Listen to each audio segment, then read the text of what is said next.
ರೇಣುಕಾಸ್ವಾಮಿ ಕೊಲೆ ಪ್ರಕರಣದಲ್ಲಿ ಎರಡನೇ ಬಾರಿ ಜೈಲು ಪಾಲಾಗಿರೋ ದರ್ಶನ್ಗೆ ಟೆನ್ಷನ್ ಮೇಲೆ ಟೆನ್ಷನ್ ಶುರುವಾಗಿದೆ. ಒಂದ್ ಕಡೆ ತಲೆದಿಂಬು ಬೆಡ್ಶೀಟ್ ಕೊಡ್ತಿಲ್ಲ ಅನ್ನೋ ಟೆನ್ಷನ್ ಆದ್ರೆ ಮತ್ತೊಂದ್ ಕಡೆ ಬಳ್ಳಾರಿ ಜೈಲಿಗೆ ಶಿಫ್ಟ್ ಮಾಡ್ತಾರೆ ಅನ್ನುವಂಥ ಟೆನ್ಷನ್.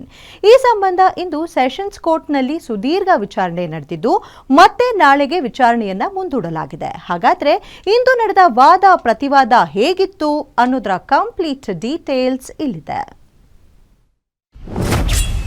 ಕೊಲೆ ಆರೋಪಿ ದರ್ಶನ್ಗೆ ಎಸ್ಪಿಪಿ ಟಕ್ಕರ್. ಇಂದು ಕೋರ್ಟ್ನಲ್ಲಿ ಎಸ್ಪಿಪಿ ವಾದವೇನು? ನಾಳೆ ನಿರ್ಧಾರವಾಗಲಿದೆಯಾ ದರ್ಶನ್ ಶಿಫ್ಟಿಂಗ್ ಭವಿಷ್ಯ?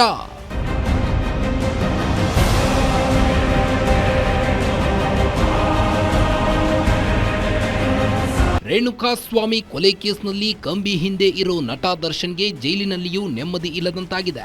ಜಾಮೀನು ಅರ್ಜಿ ವಜಾ ಆಗ್ತಿದ್ದಂತೆ ಮತ್ತೆ ಬಂಧನಕ್ಕೊಳಗಾಗಿರೋ ದರ್ಶನ್ ಅಂಡ್ ಗ್ಯಾಂಗ್ನ 5ರನ್ನ ರಾಜ್ಯದ ಬೇರೆ ಬೇರೆ ಜೈಲುಗಳಿಗೆ ಶಿಫ್ಟ್ ಮಾಡಲು ಮನವಿ ಮಾಡಿ ಜೈಲು ಅಧಿಕಾರಿಗಳು ನ್ಯಾಯಾಲಯಕ್ಕೆ ಅರ್ಜಿ ಸಲ್ಲಿಸಿದ್ರು. ಇಂದು ಅರ್ಜಿ ವಿಚಾರಣೆ ನಡೆಸಿದ ಸೆಷನ್ ಕೋರ್ಟ್ ಜಡ್ಜ್ ಆರೋಪಿಗಳ ಪರ ಹಾಗೂ ಜೈಲು ಅಧಿಕಾರಿಗಳ ಪರ ವಕೀಲರು ಮಂಡಿಸಿದ ವಾದ ಪ್ರತಿವಾದ ಆಲಿಸಿದ್ರು. ಪ್ರಕರಣದ ಮುಂದಿನ ವಿಚಾರಣೆಯನ್ನ ನಾಳೆ ಸಂಜೆ ಮುಂದೂಡಿದ್ರು. ಹಾಗಾದ್ರೆ ಇಂದು ದರ್ಶನ್ ಪರ ವಕೀಲರು ಹಾಗೂ ಎಸ್ಪಿಪಿ ಮಂಡಿಸಿದ ವಾದ ಪ್ರತಿವಾದ ಹೇಗಿತ್ತು ಅನ್ನೋ ಹೈಲೈಟ್ಸ್ ನೋಡೋದಾದ್ರೆ, ಕಾಟೇರನಿಗೆ ಜೈಲಿನಲ್ಲಿ ಎದುರಾಗಿದೆಯಾ ನರಕ ದರ್ಶನ?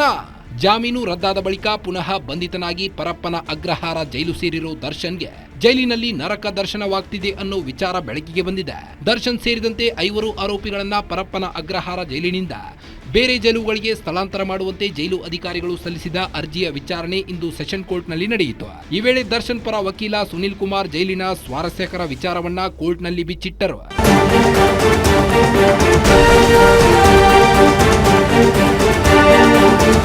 ಜೈಲಿನ ಮ್ಯಾನ್ಯುವಲ್ ಪ್ರಕಾರ ಕನಿಷ್ಠ ಸವಲತ್ತುಗಳನ್ನ ಕೂಡ ನೀಡುತ್ತಿಲ್ಲ. ದರ್ಶನ್ರನ್ನ ಅಮಾನವೀಯವಾಗಿ ನಡೆಸಿಕೊಳ್ಳಲಾಗುತ್ತಿದೆ. ಊಟವನ್ನ ತಂದು ಬಿಸಾಡುತ್ತಿದ್ದಾರೆ. ಬ್ಲಾಂಕೆಟ್ ಕೂಡ ಬಿಡ್ತಿಲ್ಲ. ಅಲ್ಲದೆ ಅಲ್ಲಿ ತುಂಬಾ ಗಲೀಜು ಇದ್ದು ಅಂತಹ ಸ್ಥಳದಲ್ಲೇ ಮಲಗಲು ಹೇಳುತ್ತಿದ್ದಾರೆ ಅಂತ ಜೈಲಿನ ನರಕ ದರ್ಶನವನ್ನ ಎಳೆ ಎಳೆಯಾಗಿ ವಿವರಿಸಿದ್ರು. ಜೈಲಿನಲ್ಲಿ ಕನಿಷ್ಠ 2 ಬ್ಲಾಂಕೆಟ್, 2 ದಿಂಬು, ಬೆಡ್ಶೀಟ್ ಒದಗಿಸಿ ಅಂತ ದರ್ಶನ್ ಪರ ವಕೀಲರು ಮನವಿ ಮಾಡಿದ್ರು.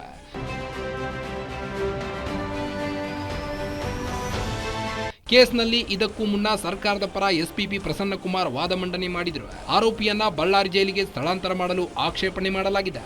ಆರೋಪಿ ದರ್ಶನ್ ಸೆಲೆಬ್ರಿಟಿ ಸ್ಟೇಟಸ್ ಹೊಂದಿರುವ ಕೈದಿ. ಅವರಿಗೆ ಸೂಕ್ತ ಭದ್ರತೆ ನೀಡಬೇಕಾಗುತ್ತದೆ. ಕೆಲವು ಆಡಳಿತಾತ್ಮಕ ಕಾರಣಗಳಿಗಾಗಿ ಅವರು ಶಿಫ್ಟ್ ಮಾಡಲು ನಿರ್ಧರಿಸಲಾಗಿದೆ.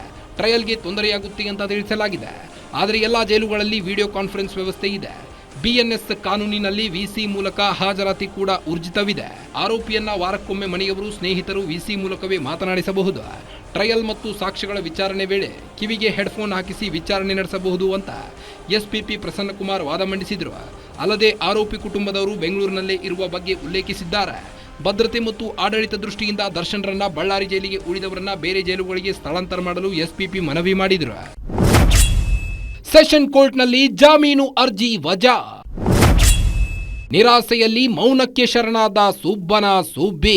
ಇನ್ನು ಸುಪ್ರೀಂನಲ್ಲಿ ಜಾಮೀನು ರದ್ದಾದ ಬಳಿಕ ಜೈಲು ಸೇರಿರೋ ಪವಿತ್ರ ಗೌಡಗೆ ಮತ್ತೆ ನಿರಾಸೆಯಾಗಿದೆ. ಪವಿತ್ರ ಗೌಡಗೆ ಜಾಮೀನು ಕೋರಿ ವಕೀಲ ಬಾಲನ್ ಅರ್ಜಿ ಸಲ್ಲಿಸಿದ್ದು ಸೆಷನ್ ಕೋರ್ಟ್ ಜಾಮೀನು ಅರ್ಜಿಯನ್ನ ವಜಾಗೊಳಿಸಿತ್ತು. ಈ ಹಿನ್ನೆಲೆ ಜಾಮೀನು ನಿರೀಕ್ಷೆಯಲ್ಲಿದ್ದ ಪವಿತ್ರ ಗೌಡಗೆ ತೀವ್ರ ನಿರಾಸೆಯಾಗಿದೆ. ಬಳಿಕ ದರ್ಶನ್ ಪರವಾಗಿ ಹಿರಿಯ ವಕೀಲ ಸಂದೇಶ್ ಚೌಟ ಹಾಜರಾಗಿ ಬಳ್ಳಾರಿ ಜೈಲಿಗೆ ಸ್ಥಳಾಂತರದ ಬಗ್ಗೆ ಆಕ್ಷೇಪ ವ್ಯಕ್ತಪಡಿಸಿದರು. ಹೀಗೆ ಸರಿಸುಮಾರು 3 ಗಂಟೆಗಳ ಕಾಲ ನಡೆದ ವಾದ ಪ್ರತಿವಾದ ಆಲಿಸಿದ ನ್ಯಾಯಾಧೀಶರು ನಾಳೆ ಸಂಜೆಗೆ ವಿಚಾರಣೆ ಮುಂದೂಡಿದ್ದು ಬಳ್ಳಾರಿ ಜೈಲಿಗೆ ದರ್ಶನ್ ಶಿಫ್ಟ್ ಆಗ್ತಾರಾ ಇಲ್ಲವಾ ಅನ್ನೋ ತೀವ್ರ ಕುತೂಹಲ ಕೆರಳಿಸಿದೆ. S K Manjunath, crime bureau, guarantee news, Bengaluru.